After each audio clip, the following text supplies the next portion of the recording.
오늘 말씀 중에요, 이 세대를 본받지 말고 너희는 이 세대를 본받지 말라에 집중해서 오늘 말씀 전하고 듣고자 합니다.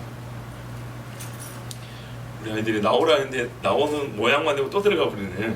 자, 나왔으니까 또 들어가는. 저런 거를 어디서 배웠는지 모르겠어요. 자, 여러분, 우리가 오늘 이 본문에 들어가기 전에 우리가 지금 어떤 말씀을 듣고 있는지에 대해서 조금 생각을 해볼 필요가 있어요.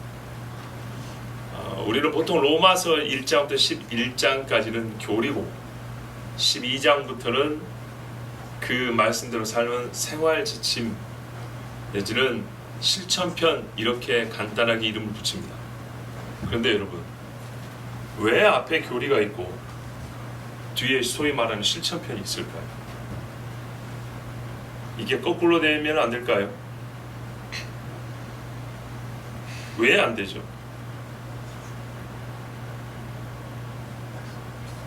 상관이 있기 때문이죠. 무슨 말이냐면, 우리가 듣는 교리와 지금부터 듣는 이 실천이라는 것이 무관하면 순서 바뀌어도 되는데, 앞에 로마서 1장 1절부터 시작된 복음 이야기를 11장까지 듣지 아니하면 12장은 나올 수도 없고 주어지지도 않고 좁아야 아무짝에 쓸모없다는 그런 말입니다. 12장부터 16장까지 각 영역에 걸쳐서 신자로서 살아가야 될 실제 삶의 가장 규범적, 그리고 가장 뭐랄까요, 균형 잡히고 성숙한 신자의 삶의 태도와 자세가 기록이 되어 있습니다. 누구예요? 신자. 신자 되지 아니하면 12장부터 주는 말은 이 세상 사람들은 천하의 어리석게 들릴 뿐이고 이해도 되지 않냐고 받아들여지지도 않는 이야기입니다. 다시 말하면 11장까지의 하나님의 교리, 즉 구원에 관한 복음의 이야기가 온전하게 받아들여지고 아멘이 되지 아니하면 절대로 12장을 정말 청산유수, 뭐라 그러지, 하여튼 말을 유려하게 잘하는 달변가가 풀어내도 들을 때 참 말 잘하고 설교 좋네 이러고 말지 그 중에 한마디도 나의 삶의 능력으로 나타나지 않습니다. 우리가 12장을 시작할 때 그러므로로 시작했다는 것을 꼭 기억해야 됩니다. 11장 마지막의 직접적인 원인이 거기에 있지만 인과적으로 볼 때, 그러나 크게 볼 때는 1장부터 시작된 로마서를 통해서 하나님 주시는 예수 복음의 바울의 반향입니다. 에코, 메아리라는 얘기입니다. 예수님이 공생에 사신 말씀을 성령께서 바울을 통하여 다시 어떻게 해요? 여기서 튕겨내요. 울려. 거부한 튕겨냄이 아니라 받아들여서 여기서 한 심령 안에서 그 말씀이 들어가서 다시 속에서 한 바퀴 돌아서 울려 나오는 소리로 우리에게 로마서 말씀을 주신 겁니다.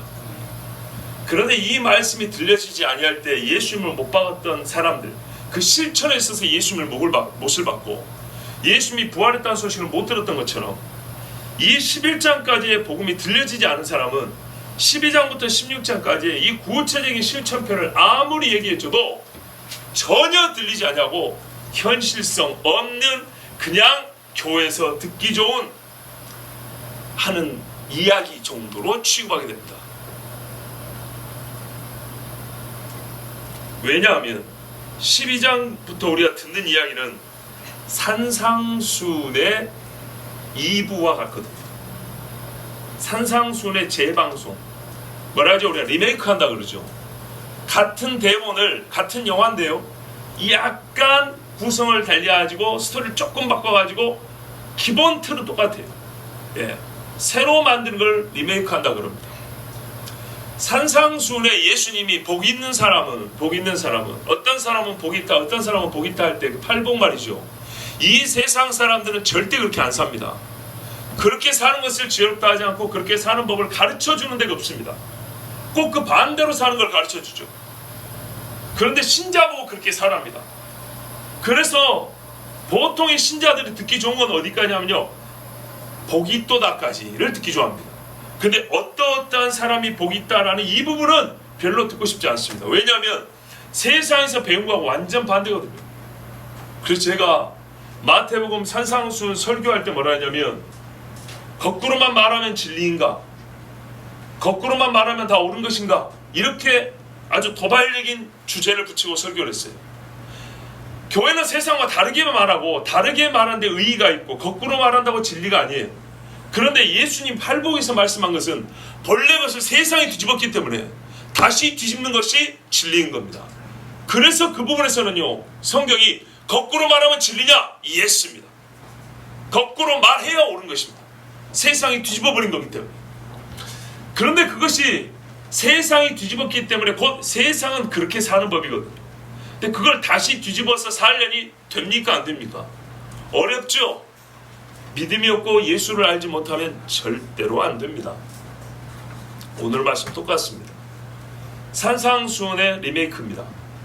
그리고 복음서에 예수님이 하신 말씀을 과연 진짜로 들었느냐 안 들었느냐 십자가 가보면 딱 드러나듯이 요 12장부터 이하의 실천편을 딱 보면 11장까지의 복음이 진짜 그 심령에 들어갔는지 안 들었는지 대번에 확인이 가능합니다. 왜냐하면 그러므로이거든요. 복음이 없으면 산상수훈의 삶이 절대 불가능한 것처럼, 왜? 세상을 거꾸로 살아야 되니까요. 로마서 1장부터 11장까지를 제대로 듣지 않냐고, 이거는 지각, 우리가 소위 말하는 이성으로 이해하는 게 아닙니다. 성경에 말하면 받아들임입니다. 받지 않으면 12장부터 16장, 이거는 여러분 이론을 배우고 사는 게 아니거든요. 이것은요 전부 다 받았을 때 가능한 이야기입니다. 그러므로 12장부터 16장은 산상수훈이 듣기로는 좋아도 실제로 살기는 너무너무 어려운 것처럼, 하나님의 복음이 들어오지 않으면 어려운 것처럼, 진짜 하나님의 나라를 알지 못하면 어려운 것처럼 12장부터 16장도 이제는 어려운 교리 끝나고 이제 실천편 남았다. 이제 쉬운 이야기다. 천만의 말씀요. 지금부터 내가 진짜 믿음을 갖고 있는지, 지금부터 내가 복음을 똑바로 들었는지를 확인해 볼 수 있는 시간이라고 하시고, 시험 치는 시간처럼 드려야 됩니다. 시험 보는 시간입니다. 시험 보는 시간. 자, 또 하나는요, 이 12장부터 16장이 산상수훈의 리메이크라고 그랬는데, 그것은 곧 하나님 나라의 삶의 질서를 그대로 말해준다고 했습니다. 하나님 나라의 삶의 질서를 이 땅에서 적용하는 겁니다. 이 땅에서 살아가는 겁니다. 그래서 어렵죠.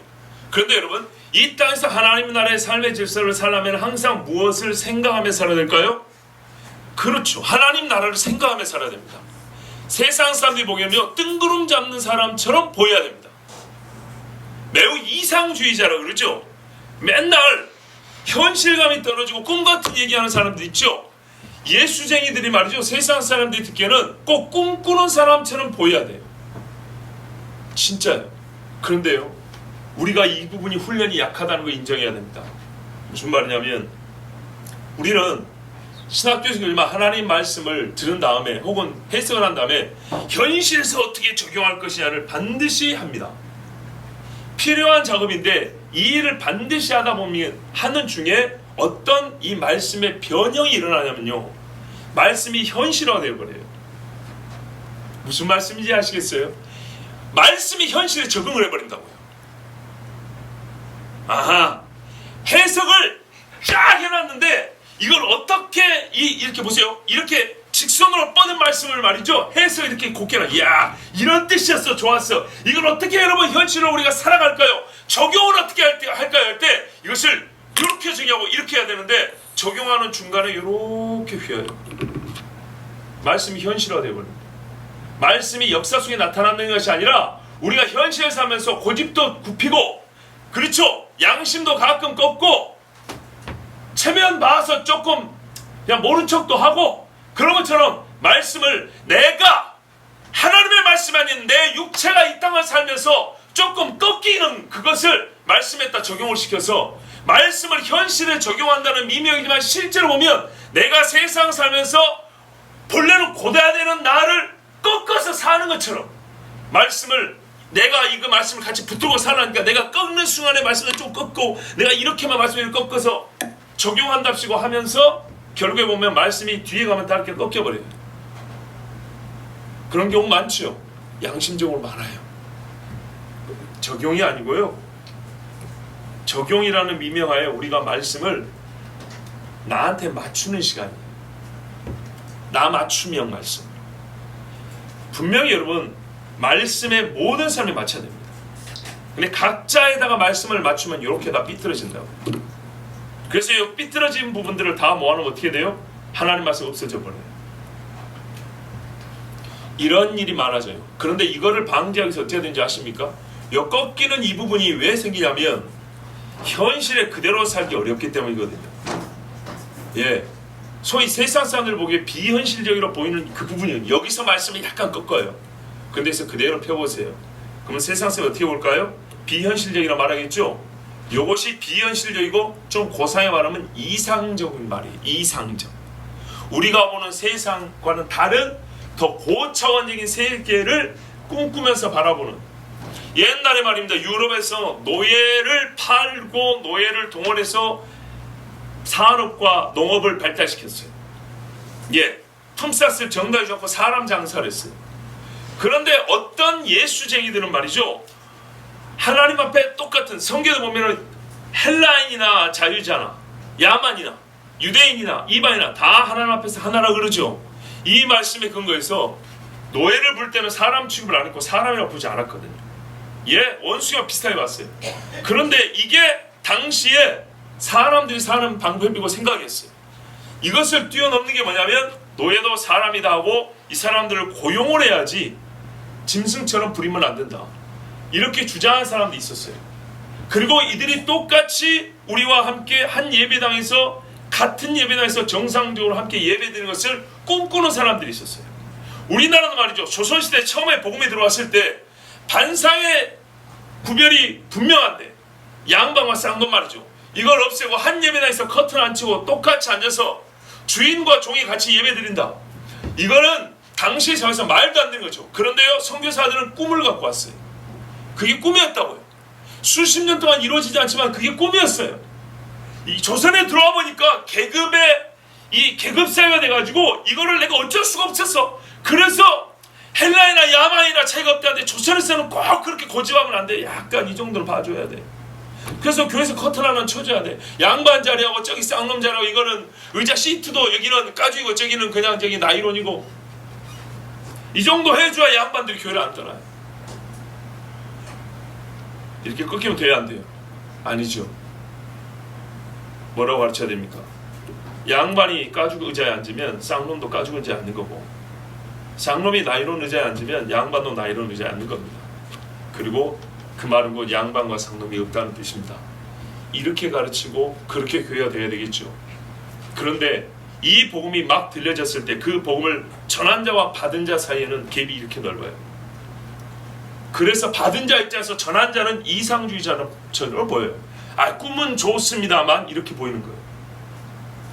말하자면 산상수훈의 팔복은 세상 사람들께 참 꿈같은 소리여만은 그게 가능하겠소? 이런 이야기예요. 안 그렇습니까? 온유한 자가 땅을 얻고 화평케 한 자 하나님의 자녀로 여김을 받는다. 기가 막힌 이야기죠. 오늘 우리가 있는 이야기도 보세요. 너희는 이 세대를 본받지 말고, 이 세대를 본받는 것만 가르치는 학교가 있으면 그 학교만 안 가면 됩니까? 아니죠. 삶의 전반을 얘기합니다. 태어나서 숟가락 짚는 것부터, 분유를 고르는 것부터, 예? 엄마가 애를 낳아가지고 엄마 입장에서, 엄마 시각에서 보더라도 어떤 기준으로 쓸 것이냐, 어디에서 어떤 조리 올라갈 것이냐, 어떤 이유식을 해 먹을 것이냐, 유치원 어디로 보낼 것이냐, 이 모든 것이 물어봅니다. 야, 누구 집은 뭐 한다니, 어떤 아줌마는 어떻게 했다니, 전부 다 이 세상 사람들이 하는 것을 본받는 것인데 이 세대를 본받지 않고 꿈같은 소리 하고 있네. 그러므로 여러분, 기독교인들은 이상을 보는 사람들이고 이상을 향해 나가는 사람들입니다. 곧 우리가 지금 여기서부터 듣는 이야기는 말이죠, 매우 이상적인 이야기예요. 그런데요, 그래서 제가 깨닫는 바예요. 기독교인들이 매우 이상적인 사람이 되는 훈련을 부족하게 하고 있다. 부족한다는 거예요. 무슨 말이냐? 교리는 매우 하늘의 소리로 듣는데 이 교리를 실천하는 것도 하늘의 소리, 곧 하늘의 삶처럼 실천편도 그렇게 돼야 되는데, 실천편에 와가지고는 그 올곧고 하늘에 마치 뭡니까? 이 철근을 쭉쭉 세우는, 예루살렘 성벽 세우는 것처럼 이렇게 직각으로 쭉쭉 세우는 그 교리가 적용과 실천편에 가면은 전부 다 이렇게 허물어지기 직전인 구분집처럼 이렇게 변해보더라고요. 그렇게 듣지 마시라고요. 11장까지의 교리를 세상 그 누구도 할 수 없는 하나님 나라의 구속의 질서와 구속의 법칙으로 들었으면 그 법칙에 따른 그러므로의 삶도 어떻게 해요? 완전히 하는 나라의 질서로 들어야 되고, 그래서 이 세상 사람들이 보기에는 꿈꾸는 사람처럼 이상주의자처럼 보여야 합니다. 그런 생각을 가지고 살아야 우리가 적용이라는 미명하에 하나님의 말씀을 끝에 가서 이렇게 굽게 만드는 이런 짓을 하지 아니하고, 이 땅에서 잠시 사는 동안에 그래도 하나님 말씀, 내가 마지막 숨을 내쉬면서 주여 내가 부끄럽지 않게 하나님 앞에 이 말씀을 순종하며 살았습니다 말할 수 있는 겁니다. 그런데 이 구분법은 사람 몸에서 잘 안 보여요. 티가 잘 안 나요. 멀리서 보면 잘 안 보여요. 그래서 사람 속이기는 쉽죠. 그러나 절대로 하나님 앞에는 속여지지 않습니다. 그리고 이 말씀 실천편을 진짜 이상적인 말씀 그대로를 받고 그대로 살라고 해야 이 땅이 말이죠, 우리를 보고 변화됩니다. 예, 그렇지 않고 아니 우리가 굽어주는데 뭘 따라 변화되겠습니까? 조교가 편하게 해버리면은, 교관이나 조교가 시범 보여주면서 편법을 쓰면은 훈련병들 어떻게 할까요? 전부 다 편법 씁니다. 대충 합니다. 그런데 올곧게 하면요, 원칙대로 하면요, 그러면 훈련병들로 따라갑니다. 근데 어떤 훈련병이 나올까요? 낙오자가 나옵니다. 분명히 훈련병들 중에 낙오자가 나옵니다. 근데 어떻게, 그런 사람 어떻게 합니까? 낙오자 됐다고 저기 쓰레기통에 넣어버립니까? 그렇지는 않습니다. 또 훈련하죠. 또 훈련하고요. 그런데 전장의 투입은 늦어지는 거죠. 왜? 훈련이 된 사람이 전장에 투입되는 거지, 낙오된 사람을 투입하면 빨리 죽을 가능성이 큽니다. 여러분, 우리가 지금 12장부터 있는 것을 케이스 풀이로 생각하면 안 됩니다. 12장 앞부분 예배, 13장 세상의 권세와의 관계, 14장 비판의 문제, 15장 뭡니까? 선을 이루고 제사장 짓고, 16장 성도 간의 문안에 관한 문제. 이렇게 보면 곤란하다 이 말입니다. 한 가지 한 가지 영역을 가지고 케이스 풀이가 아닙니다. 그것이 아니고요, 기본적으로 신자가 전반에, 삶의 전반에 있어서 1장부터 11장까지 복음의 포괄적인 그 진리를 받았기 때문에 삶을 전체적으로 포괄적으로 하나로 보는 어떤 눈을 가지고 이 말씀을 봐야 된다는 겁니다. 그 눈을 제시하는 것, 그걸 제가 표현하기는 세상에서 보기는 매우 이상주의자처럼, 곧 하늘을 보고 하늘의 교리를 받고 하늘의 삶을 그대로 본받는 이 훈련을 우리가 한다는 걸 아셔야 되고, 더불어서 이것이 우리가 말씀을 제대로 들었는지에 대한, 복음을 제대로 받았는지에 대한 테스트하는 걸 아셔야 됩니다. 그래서 요 일들을 준비하는 말씀이 어떤 의미에서는 12장 1, 2절입니다. 예, 12장 1, 2절이 앞에 전체 말씀을 따라 그러므로 이 땅을 살아가는 사람들은 어떤 사고와 어떠한 삶의 신앙 정신을 가지고 살아야지에 대해서 그 틀을 잡는 겁니다. 인과적으로 볼 때는 결과이면서도 이 결과에 해당되는 부분에서는 기초를 형성하는 말씀이 1절, 2절입니다. 이해가 되시죠? 좋습니다. 오늘 그 중에 2절이 참 중요한데요. 2절 중에 앞부분만 보도록 하겠습니다. 너희는 누굽니까? 형제들이죠. 하나님의 모든 자비하심을 받아 아는 사람, 누리는 사람들입니다. 앞에 나온 형제들아, 이 형제들입니다. 이 세대를 본받지 말고, 여러분, 이 세대를 본받지 말라, 변화에 따라 일치하지 말라는 겁니다. 이 세대와 똑같아지지 말라, 이런 말입니다. 이 말씀을 보자마자 곧장 내가 사는 현 시대에 일어나고 있는 일들, 현 시대의 사상과 가르침들을 찾아보고 우리 시대의 사람들이 좋아하는 것이 무엇일까, 우리 시대에 잘못하고 있는 것은 무엇일까, 이렇게 곧장 옆을 돌아보는 것은 조금 좀 뭐랄까요, 이 말씀이 주고자 하는 깊은 의미를 찾지 못한 것입니다. 여러분, 이 말씀이 2000년 전에 주어졌습니다. 1900년대에 읽은 사람도 이 세대는 자기 세대고 1000년도에 읽은 사람도 이 세대는 자기 세대입니다. 예수님 승천하시고 100년 만에 읽은 사람들도 이 말씀을 때는 이 세대는 자기 세대입니다. 그러면 이 말씀이 곧 전 세대, 이 말씀을 읽는 모든 세대에게 이 세대를 가르쳤기 때문에 이것은 무슨 말이죠? 시대를 불문하고 전 인류의 각 세대에게 이런 말하고 같습니다. 매 세대마다 이 세대에 해당합니다. 이것은 처음부터 마지막까지 2절 후반부에는 하나님의 선하심, 기뻐하심, 온전하심과 무관함 또는 반대하는 세상의 가르침과 풍조 전체를 일컫는 것입니다. 이는 동시에 처음부터 마지막까지 일관된 반하나님적인 마귀의 뜻이 움직이고 작동케 하는 세상과 그 세상의 문화와 거짓말과 풍수 모두를 말합니다. 다만 각 시대와 세대마다 그 표현됨의 모습이 조금씩 달라질 뿐입니다. 강조된 모습들이 조금 다르게 보일 뿐입니다.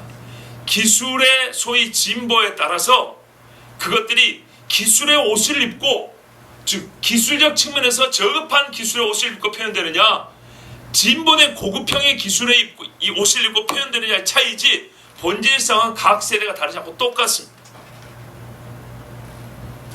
쉽게 말하면 창세기에서 에덴의 타락과 요한계시록 마지막 바벨론의 음료와 적그리스도는 이게 한 통이지 두 통이 아니다. 일관되고 일치된 반하나님의 뜻이 보일 것이고 그 목적을 실행하는 마귀적 방법론과 특성이 보입니다. 창세부터 계시록까지 일관성이 있다고요, 마귀가. 그렇지요.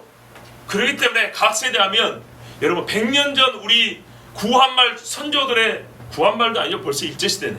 100년 전 일제시대의 우리나라 사람들의 생각은 다 던져버리고 오늘 2010년대 후반에 18년, 19년을 사는 우리의 풍수일까 이렇게 생각하면 이것은 말씀을 진짜 뭐랄까요, 껍데기만 보는 거라고요. 이 말씀의 세대를 말하는 것은요, 전 세대를 말하는 거예요. 종말에는 이런 일이 있을 거야 이렇게 말하는 게 아니에요. 이 말씀이 기록될 때부터의 전 세대입니다. 읽는 각 세대입니다. 좀 이따 말씀드릴 건데 좀 여러분 이 말 어려운 거 아닌데 이해를 못하신 것 같아요. 한번 예를 들어볼게요. 음행의 문제. 음행의 문제가 다윗이 지금부터 3000년 전 사람입니다. 권력이 있으니까 자기 부하의 부인을 뺏었습니다. 3000년 전에. 자, 지금도 그런 일이 있습니까 없습니까? 있죠.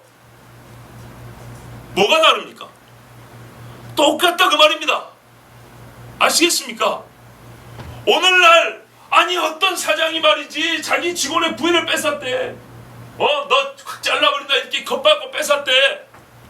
이게 이 시대의 문제입니다, 여러분. 이걸 강조하면 어떻게 해요? 40년 전에는 그런 일이 없던 걸로 착각한다고요. 100년 전의 세상은 그런 일이 없었던 걸로 착각한다고요. 아니요, 3000년 전에도 있었어요. 자기 생명이 위험에 빠지니까 자기 부인을 팔아먹었대. 이게 말세입니다 그랬어요. 말세는 말세지 왜? 너무 많이 그러니까. 그런데요, 4000년 전에 아브라함도 그랬어요. 뭔 말인지 아시겠죠? 각 세대가 본질상은 똑같아요. 인간이 타락한 이후로 주님 올 때까지 똑같아요. 다만 그 본질상 똑같은 것이 세대가 지나가면서 어떻게 해요? 더욱 심각해지는 거예요. 이 못된 행실과 생각들이 더 심해지고 더 교묘해지고 하나님을 마치 속여먹고 이겨낼 수 있는 것이냐, 이런 잘못된 생각 속에 더 담대하게 행해지고 있어요. 더 만연해지고 있어요. 적어도 그때는 안 되는데 하는 자가 있었는데 지금은 어떻게 해요? 하긴 하는데 되는 걸로 바꿔서 하는 이 악한 세대가 된 거예요. 이해가 되시죠? 그렇습니다. 그래서 창세기 타락 이후로 요한계시록 마지막까지 보면 마귀가 각 세대마다 행하는 일관적인 그들의 이 뭡니까? 이 세상 방법들이 있어요. 세상에 죄를 짓는 어떤 길이 딱 있어요. 그것을 우리가 본받으면 안 된다는 겁니다. 어떤 것이 있고 어떻게 분별할 수 있을까요? 제가 창세기 이후부터 가속화 또는 심화된 이 세대 일들을 몇 가지 언급해 보겠습니다. 오늘 이것으로 말씀 마무리합니다. 근데 이게 생각보다 좀 길 수 있습니다. 중요합니다. 두 가지 차원에서 나오는데요. 아까 말씀대로 본질적 차원에서 변하지 않는 것 몇 가지 언급합니다. 그리고 그 변하지 않는 본질이 표현될 때 오늘날 여러분과 제가 살고 있는 이 현 시대는 예전보다 훨씬 더 악한 모습으로 표현돼요. 더욱더 그 악의 악을 더함으로 표현된 것들을 또 몇 가지 지적하려고 합니다. 그래서 이 세대를 본받지 말자고요. 이렇게 이 세대는 뭐라고요? 처음부터 마지막까지 있는 마귀적인 반하나님적인 그런 뜻들과 행위들이고, 그것이 마지막으로 갈수록 어떻게 해요? 훨씬 더 잔인하고 포악하고 부정하고 반하나님적인 교묘한 나름대로 어떻게 방법적 기술들을 이렇게 발전시켜가지고 하나님을 반대하기 때문에 그런 것들을 몇 가지 더 생각을 해보겠다 이 말입니다. 저 오늘 이 말이 좀 잘 안 나오는데요.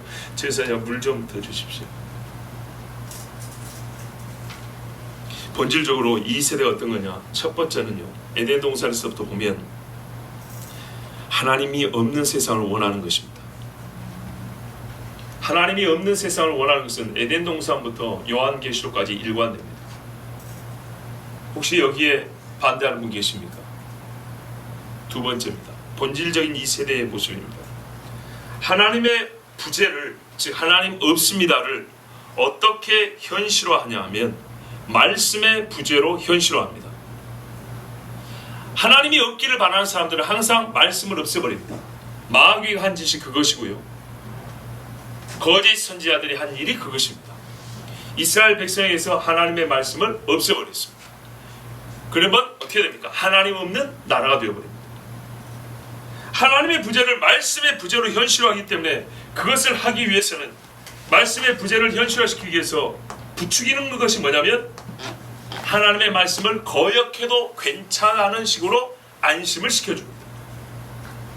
또한 하나님의 말씀의 특징이 뭐냐면, 홍준사님, 하나님의 말씀의 특징이 뭐냐면요, 하나님의 판단을 내려놓는다는 겁니다. 죽으리라, 해야 한다, 이래야 된다.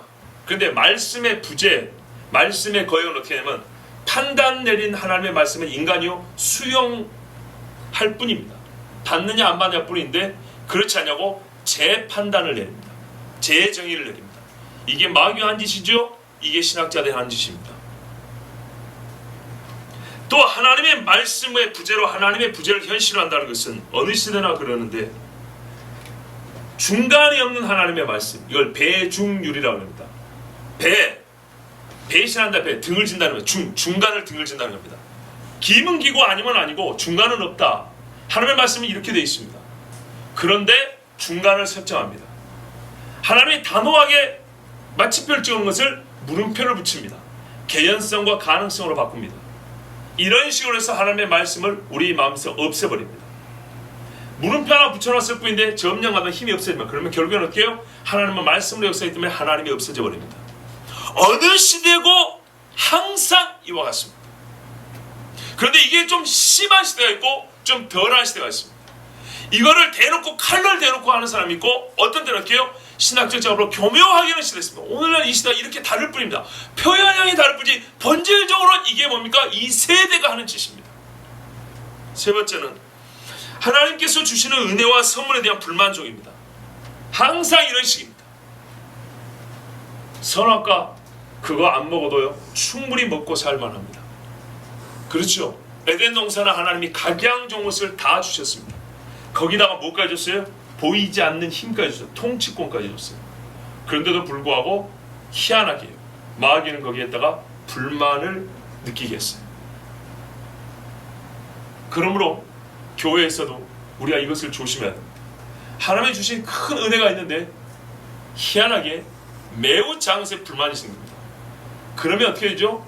사람은요 분노가 모든 감정 중에 제일 셉니다. 그렇다 했잖아요.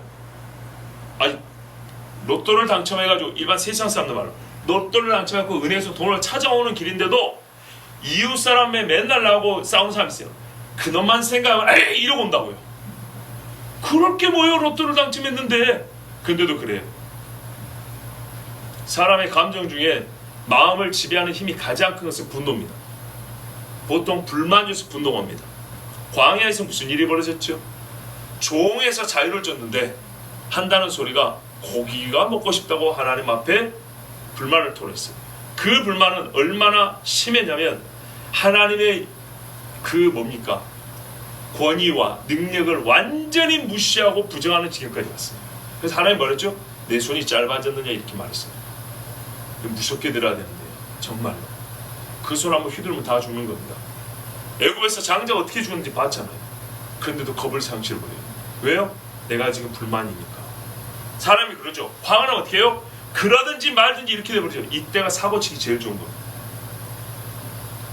네 번째, 사람의 교만에 근거한 마귀와의 타협. 이것이 이 세대입니다. 사람이 교만해지면 높아지고 싶습니다. 마귀가 원래 내가 하늘까지 높아지리라 이렇게 했죠. 마음만 품었는데도 보면 어떻게 했어요? 땅으로 떨어지고 지옥에 떨어졌습니다. 그런데 이 교만의 근거에서 사람들이 역시 같은 마음을 품고 있는 마귀와 타협을 합니다. 어느 시대고 교만하여 높아지고 싶어하는 이 세대의 욕심은 항상 마귀와 타협을 하게 합니다. 그래서 교회들도 목회자들도 높아지고 싶으면 어떻게 합니까? 진리와 타협을 하지 않아. 진리와 손을 잡는 것이 아니라 마귀와 타협을 합니다. 존재가치, 자기 존재가치 이상의 신분과 지위를 원하는 것이 항상 이 세대의 가르침입니다. 마귀적 발상에 따른 허상입니다. 우리는 하나님의 진리에 따른 이상을 쫓지만 마귀는 사람들을 헛것을 따르게 합니다. 교만에 근거한 허상을 쫓습니다. 에덴 동산 이후로 마지막까지 계속되는 겁니다. 적그리스도라는 인물도 그건 아닙니까? 자기가 마귀에 의해서 마음을 부추긴 받아서 어떻게 했어요? 내가 그리스도가 되어버리라 합니다. 다섯 번째입니다. 죄에 대한 변명과 해결하지 못하는 수치를 스스로 가리고 덮으려 함. 이것이 이 세대입니다. 100년 전에 200년 전에도 그랬고요. 첫사람도 그랬습니다. 우리는 솔직히 첫사람이 했던 것을 보면 이 세대가 무엇인지 다 알 수 있습니다. 저는 지금 전부 다 이거 창세기 에덴 동산에 찾아온 겁니다. 오늘날 이 중에 한 가지라도 없으면, 찾을 수 없으면 저한테 이의를 제기하십시오. 요즘에는 그런 거 없거든요. 그렇게 말씀하세요. 1000년 전에 그런 거 없었거든요. 2000년 전에 이런 거 없었거든요. 말씀해 보세요. 없었습니까? 항상 있었습니다. 각 세대 항상 있었습니다. 갈수록 요지경일 뿐입니다. 여섯 번째입니다. 영원성에 대한 사고 능력이 있음에도 불구하고 성경을 보면서 사람이 영원을 사모하는 마음을 주셨다고 그랬어요. 영원함에 대하여, 영원한 것이 무엇인가에 대하여 사고할 수 있는 능력이 있음에도 불구하고 경험하지 못한 영혼을 경험 가능한 일시적 사건으로 대체하고자 합니다. 무슨 말이냐면 영혼을 감지는 해요. 감지는 하는데 우리 일상에 어떤 전부 다 일시적인 것들이에요. 이 기타, 스피커, 마이크, 이 물 다 일시적인 것이죠. 그런데 경험 가능한 일시적인 것에 더 우선적인 가치를 두기 때문에 경험이 지금 불가능한 영원성, 알기는 알아요. 부정할 수는 없는데 경험 불가능한 영원성을 어떻게 해요? 경험 가능한 일시적인 것들로 바꿔치기 하려고 하는 속성, 각 시대마다 사람들마다 다 가지고 있습니다. 한 가지만 더 얘기할게요. 원하는 것을 누리지 못할 때 불만족으로 끝나는 것이 아니라 두려움과 슬픔을 비롯해서 다른 부정적 감정으로 변화시켜 자기든 타인든 괴롭히는 일을 방치하는 일. 자, 내가 무엇을 원하는 게 있어요. 이루지 못했어요. 불만이 생겼죠. 원함이 없어요. 원함을 못 이뤘어요. 내 원함은 이 공간에서 이루어지는 거예요. 이 공간에서 내가 원하는 게 이 공간에 들어있어요. 요거를 못 이뤘어요. 그러면 이 안에서, 이 공간 안에서 불만이 있어요. 그런데 조금 지나면 어떻게 하냐면 이걸 넘어가요. 이 불만이 두려움으로, 미움으로, 시기로 또 다른 감정의 공간으로 넘어가요. 그래서 처음은 여기서부터인데 죄의 직접적인 원인은 시기였어요. 여기는 불만인데 이게 시기로 넘어가서 시기에 의해서 입술로 범죄를 하게 됐습니다. 아시겠죠? 이런 일들을 방치한 에덴 동산에서 말이죠, 호기심이었어요. 저게 뭘까 궁금했어요. 좀 따먹고 싶었어요. 그렇죠? 따먹고 싶은데 하나님 못 따먹게 했어요. 못 따먹고 싶은데 못 따먹으면 이 공간이에요. 먹고 싶은데 못 먹는다. 결국에는 먹는 문제에 이 테두리가 그래요. 입는 문제가 아니고 먹는 문제예요. 그렇죠? 근데 그 다음에 마귀는 그 다음으로 넘어가죠. 진실의 문제로 넘어갑니다. 하나님이 자기만 누리고 싶어서 너희는 이렇게 억눌려 너희 거짓말한 거야. 무슨 말이야? 하나님을 사랑한다 그랬지 사랑한 거 아니야 사실은. 하나님 신뢰할 만한 것도 아니고 사랑하는 것도 아니라고 하면서 다른 문제로 이렇게 넘어갑니다. 이게 제가 지금 말이 아주 적절하지 않을 수 있지만 우리 일상생활은 이런 일들이 많아요. 이런 식으로 해가지고 사람들은 하나님의 선하시고 기뻐하시고 온전하신 뜻을 찾지 아니하고 반하는, 그 뜻에 반하는 일들을 합니다. 제가 이걸 말씀드렸어요. 이것은 본질적 차원의 문제입니다. 즉 에덴 동산에서 다 찾아볼 수 있는 이야기입니다. 그리고 지금까지 계속된 우리의 모든 반하나님 뜻에 해당되는 행위와 삶의 속에 깃들어 있는 이 반동력입니다. 반력, 반대로 힘을 미치는 그 근본적 힘이 바로 이런 것들입니다. 그러면 이것들이 실제로 우리 행위로는 어떻게 나타나냐? 행위로 다 행위 많은 것 같은데요. 보면 또 좀 달라요. 예를 들면 아까 뭐라 그랬죠? 하나님 없는 세상을 원하고, 즉 하나님의 부재를 말씀의 부재로 현실화시킨다 그랬죠. 이걸 어떻게 우리가 행위로 실제로 그렇게 합니까? 명백한 말씀 그 자체를 하나님의 말이 아니야 이렇게 해버리는 경우. 신학자들 중에는 성경을 가지고 뭐라면 이것은 사람의 말이고 이것은 하나님의 말이고, 이건 벌써 이런 짓을 한 지 300년이 됐습니다. 그리고 하나님의 말씀을 하나님이 주셨다는 것을 부정해버립니다. 실제로 이것은 유대인의 종교 문서야, 혹은 그들의 종교 풍습을 담아놓은 것이야, 그들의 문화일 뿐이야, 이렇게 실제로 말을 그렇게 하는 거죠. 그리고 그러다 보니까 어떻게 하죠? 하나님의 말씀을 내가 수용해야 되는 또는 하나님의 그 말씀의 판단 하에 나를 두지 않냐고 내 밑에 하위 권위에 있는 것으로 말씀을 그렇게 여겨버리죠. 그래서 어떻게 합니까? 내가 말씀의 판단을 다시 판단한다 그랬죠. 이걸 실제로 어떻게 하죠? 우리는 이렇게 합니다. 시대가 변했어, 이런 말을 하는 겁니다. 성경이 그렇게 됐는데 야, 이 사람아, 이거하고 그때하고 시대가 달라. 그래서 지금은 그 말씀을 그렇게 보면 안 돼. 시대가 다르기 때문에 그거를 그대로 적용하면 안 돼. 또는 시대가 다르기 때문에 그거는 그냥 무시해. 이렇게 실제로 나타납니다.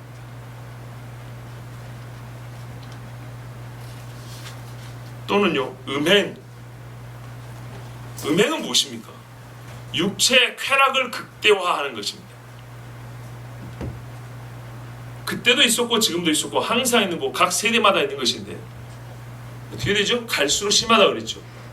옛날에도 동성애 있었지만 지금은요 훨씬 심합니다. 옛날에도 수간이 있었지만 지금은요 정말 끔찍할 정도입니다. 말씀드렸지 않습니까? 짐승을,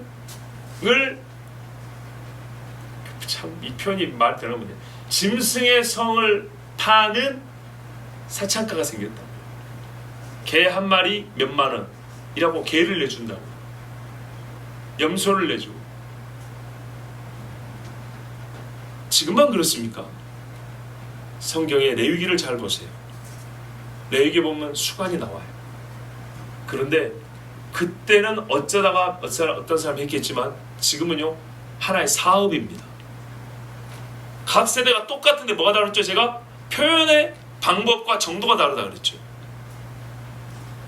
그래서 우리는 옛날에는 표현이 약할 때는 그게 그 세대, 곧 하나님을 반하는 세상의 것인지 잘 몰랐는데 지금 요즘 어떻게 해요? 너무 강한 표현들이 나타나고 하나의 사업화돼서까지 나타나니까, 가계로 채워져가지고 이게 나타나니까 지금은 우리가 또렷하게 볼 수 있게 됐어요. 아동 성학 때 그 50대 남자가 만 8살짜리 여자아이를 성폭력 하려다가 미수했던 사건 뉴스에 나왔죠. 그런 일들 옛날에는 없었을까요? 옛날에도 있었어요. 옛날에도. 지금은요 훨씬 많습니다. 옛날에도 있었다는 것, 항상 있었다는 것이 바로 2세대이고 또한 2차적으로 오늘날 더하다는 것이 바로 또 2세대예요. 술 취함. 성경에 음행과 묵은 포도주와 사람의 마음을 빼앗느니라. 그래서 제가 이 두 가지를 언급하는 거예요. 항상 그런 거예요. 어느 시대고 간에. 술 취한 것은요 쾌락을 극대화하는 것하고 조금 다릅니다. 술은 즐기기 위해서도 먹지만 고통을 잊기 위해서 먹는 것입니다. 마약은 쾌락을 극대화하기 위해서도 먹지만은 고통을 잊기 위해서도 먹는 게 마약입니다. 그래서 음란하고 조금 다릅니다. 약물 중독도 마찬가지입니다. 여러분 옛날에는요 마약은 자연 상태에서 얻었습니다.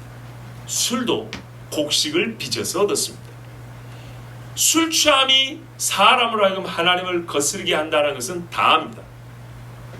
하나님의 형상이 생각의 능력을 없애버리기 때문에 그걸 짐승화시켜버리기 때문에. 그런데요 같은 술 취함인데 갈수록 술의 종류가 많아집니다. 그죠? 술이 갖고 있는 마력이 강도가 달라집니다. 옛날에는 곡식을 빚어서 술을 만들기 때문에 그렇게 독하지 않습니다. 토하면 냄새는 더러워도 그래도 사람 몸을 해하는 정도가 요즘만큼 크지는 않습니다. 약물도 마찬가지입니다. 마약이라 해봐야 옛날에 뭡니까? 그 뭐예요? 프레스 나는 거 마리화나?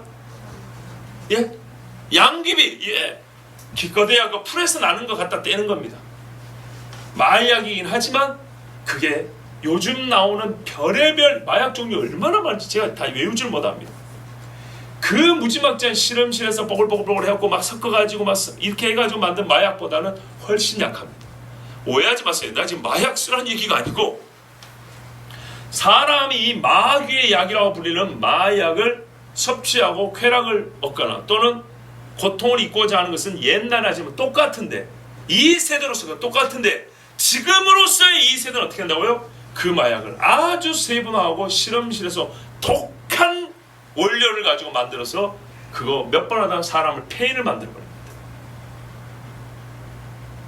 마약을 쓴다는 것이 공통된 2세대고 그것을 현대 과학기술을 이용해서 빨리 사람을 망가뜨리고 빨리 죽게 하는 더 독한 마귀의 약으로 만든다는 것이 2세대고 그것을 아무렇지 옛날에는 그걸 한번 뻐끔만 해도 큰일 난 줄 알았는데 지금은요 주사바늘 여기 받고 저기 받고 코로 들이마시고 별짓을 알죠. 별 문제 없는 걸로 생각하는 게 2세대입니다. 우상숭배 언제나 있었죠. 언제나 있었지만 요즘은 또 다르죠. 훨씬 교묘해졌어요. 이거는요 우리가 하나님 앞에 예배하는 것처럼 직접적으로 하나님을 경배하는 것처럼 우상숭배는 직접적으로 마귀를 경배하는 겁니다. 옛날에는 어떻게 했습니까? 마귀의 대체물이라는 해, 달, 별 그리고 뭐죠? 이 자연에 있는 나무, 돌 이런 것들이었어요. 잘했다는 건 아니지만 그나마 눈에 뵈는 자연물들을 가지고 했어요. 나보다 막 너무 클 때 사람은 괜히 위압감을 느끼고 거기에 뭔가 신성시 느껴지는 게 있어요. 뭐 그런 것들에 갖다 했어. 근데 지금 어떻게 하죠? 가상공간에다가 또는 자기가 진짜 자기 손으로 만드는 기계를 가지고 신이라고 숭배를 합니다. 뿐만 아니라 어떻게 하죠? 이 수많은 잡다한 거짓 신들을 다 모아가지고 하나님 자리에 앉혀놓기까지 합니다. 옛날에는요 그것이 하나님이 아니라는 건 다 알았어요. 하나님을 거부하면서 그것을 섬겼어요. 근데 지금은요 이 하나님이 아니라고 수천 년 동안 생각해 왔던 것들을 다 모은 다음에 이것이 하나님이야 이렇게 말합니다. 자 금송아지 때도 그렇죠. 이와 같은 일들이 이 세대가 하는 짓이고 바로 이게 우리가 본받으면 안 되는 이 세대입니다. 종류를 바꾸지만 더욱 결국에는 마귀를 숭배하고요. 거기에 교묘하기 때문에 교회와 목회자가 타락합니다. 그래서 예배드린다 십자가 성경을 들고 왔지만서도 우상을 숭배하는 행위를 할 수 있습니다. 이게 이 세대입니다. 무섭지 않습니까? 옛날에는요 우상 숭배를 성경 놓고 갔어요. 제사상을 차렸다고요. 그런데 지금은 강대상에 성경을 올려놔도 우상 숭배가 가능해졌단 말이에요. 우상숭배는 항상 있는 이 세대의 짓이고, 성경을 놓고도 우상숭배가 가능한 게 종말의 이 세대입니다. 세상을 사랑하고 돈을 사랑합니다. 성경의 진리와 하나님 주신 복의 목적성이 상실된 겁니다. 왜 하나님이 복을 주시죠? 왜 하나님이 이 세상에 우리가 누릴 수 있는 물질을 주십니까? 성경에서요, 돈을 사랑한다는 것이 막 자린고비, 막 이렇게 인색해가지고 뭐 그런 것만 얘기하는 게 아니에요. 돈을 모으는 목적성을 바꿔버립니다. 무슨 말이냐? 사람의 됨됨이를 돈을 많이 가지고 있냐 적게 가지고 있냐로 따지지 않았어요. 옛날에는요, 조금 고리타분하게 들릴지 모르지만 아버지 뭐 하시냐? 네 아버지 뭐 하시노? 이렇게 물어봤다고요. 그 집에 재산이 얼마냐? 이렇게 물어봤다. 무슨 말인지 아시겠죠? 잘했다는 건 아니지만 결국에 사람 교만해서 그런 건데요. 그런데 옛날에는 그 집에 혈통을 봤다고요. 족보를 봤다 이 말입니다. 근데 지금은요, 그럼 왜 족보를 본 거예요? 가르침을 보려는 거예요. 조상의 가르침이 그 아이의 밥상머리 교육이 있던 시대이기 때문에.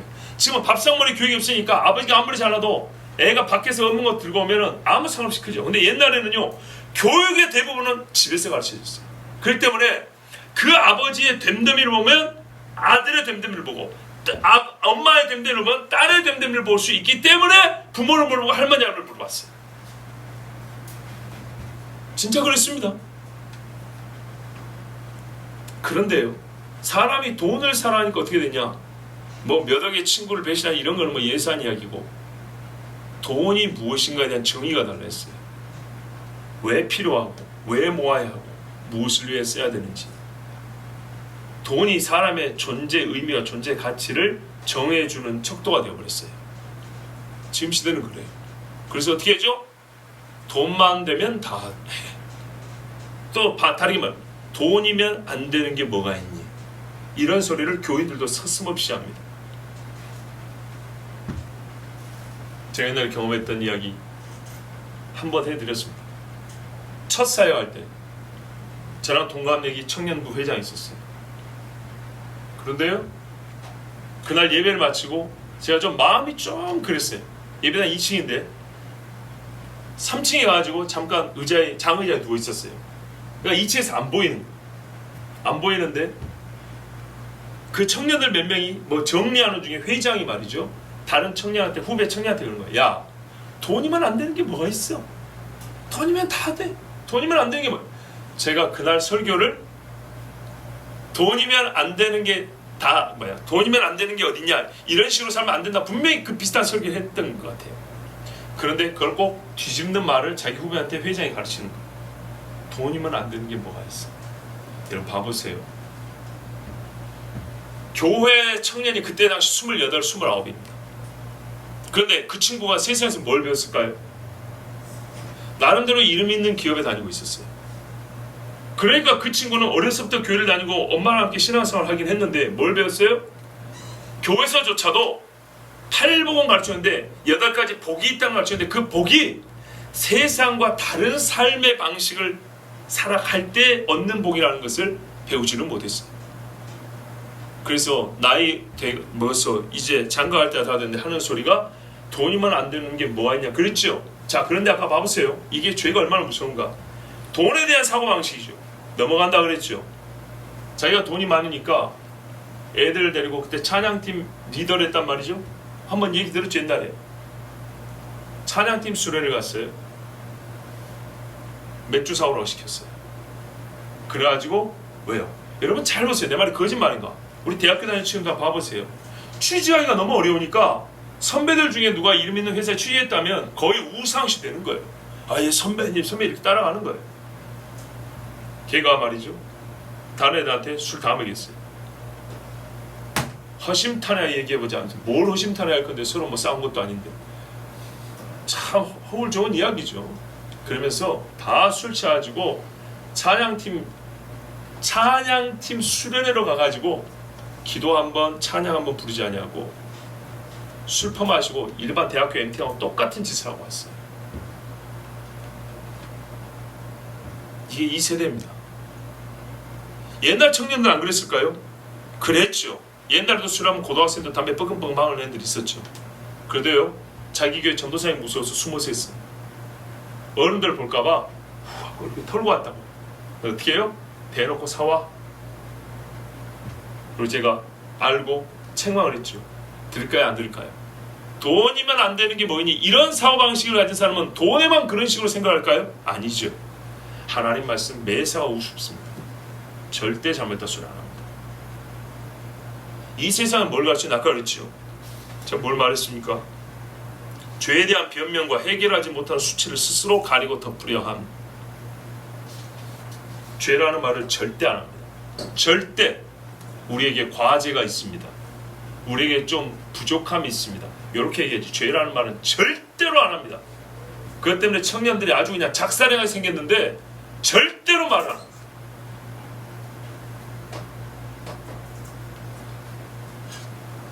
세상을 사랑하고 돈을 사랑하고 영적 세계를 부정하거나 비현실적 존재들을 취급하여 영의 세계를 비현실화한다고 했어요. 아까 우리가 원하는 이게 뭡니까? 감지하고 있는 영원성을 경험 가능한, 그러니까 인지는 하는데 육체로 경험하기 어려운 영원성이라고 했죠. 근데 한시의 것들은 육체로 경험이 가능하죠. 이런 걸 대체하려고 한다고 그랬죠. 대체하려고 함. 이걸 행위로 실제로 어떻게 하냐? 요즘 같은 경우는 딱 맞아떨어져요. 가상세계 아시죠? 또 옛날에도 말이죠. 약 먹고 뿅 간 상태에서 보는 것들, 연기 펴놓고 흐릿한 상태에 눈 모여고 느끼고 듣고 보는 것들, 이런 식으로 하는 짓들이 있습니다. 요즘에는 기술이 좋아가지고 사람이 그걸 알거든요. 영화를 보면 말입니다. 이게 다 가짜인지 알아요. 가짜인지 아는데도 진짜 재밌어요. 그죠? 진짜 재밌어요.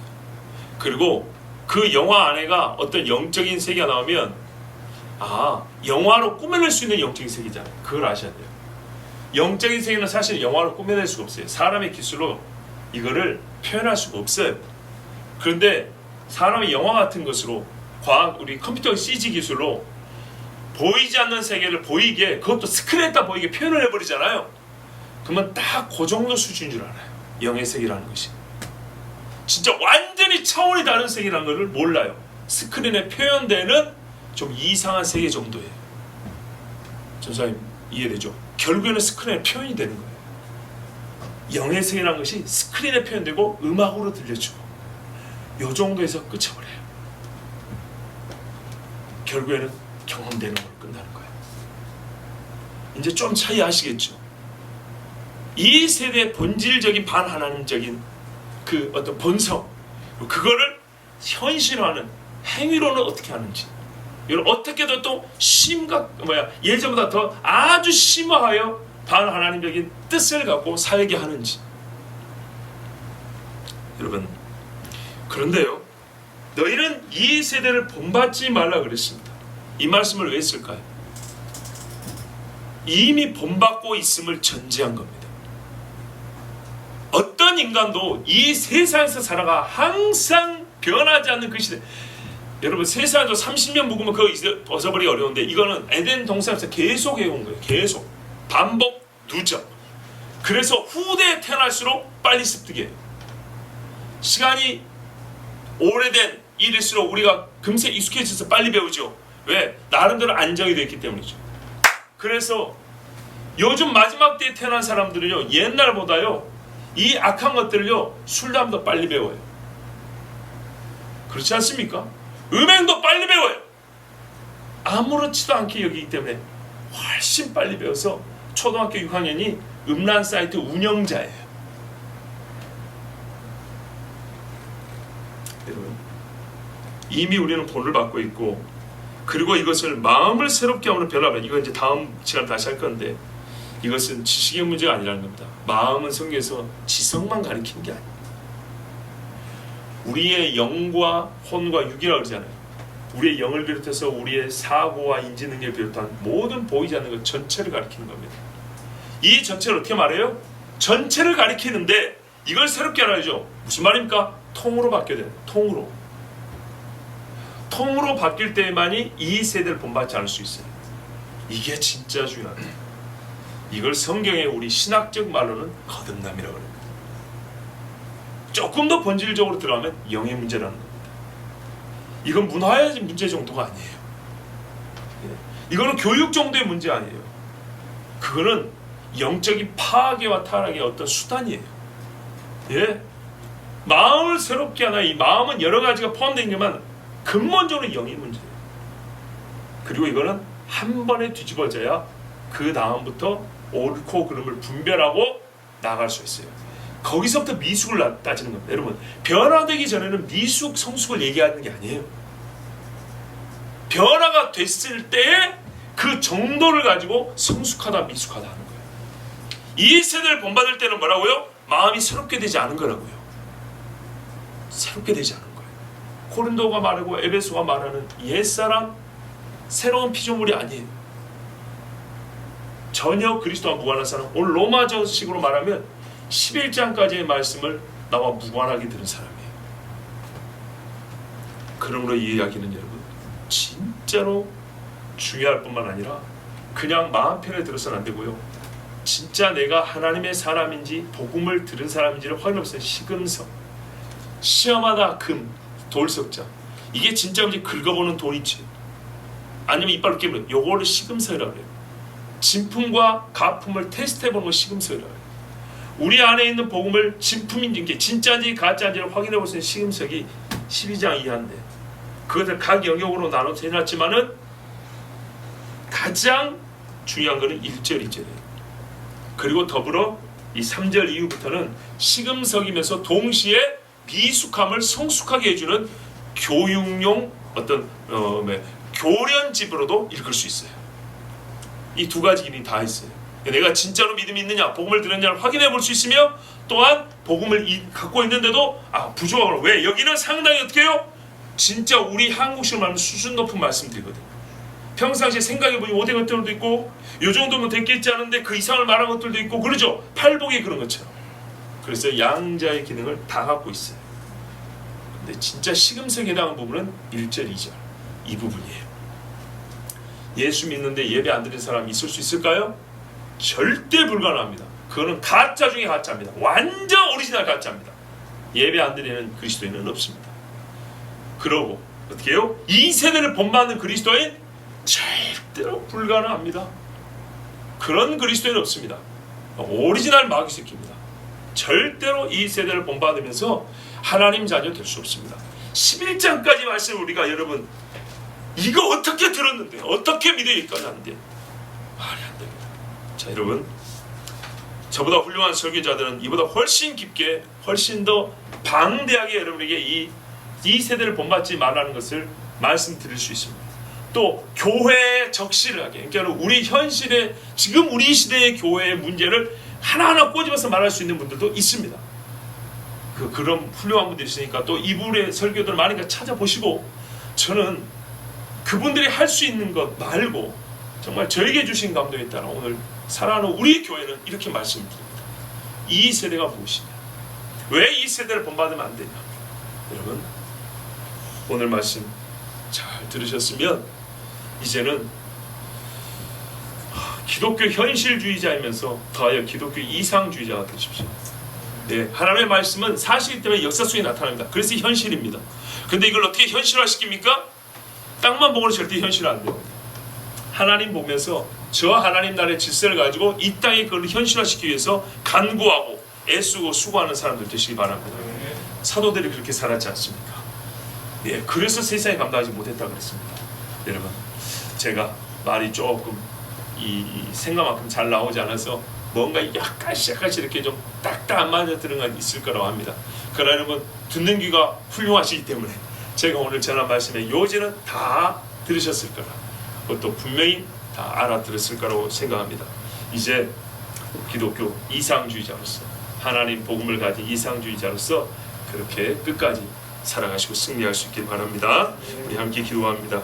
이 시간에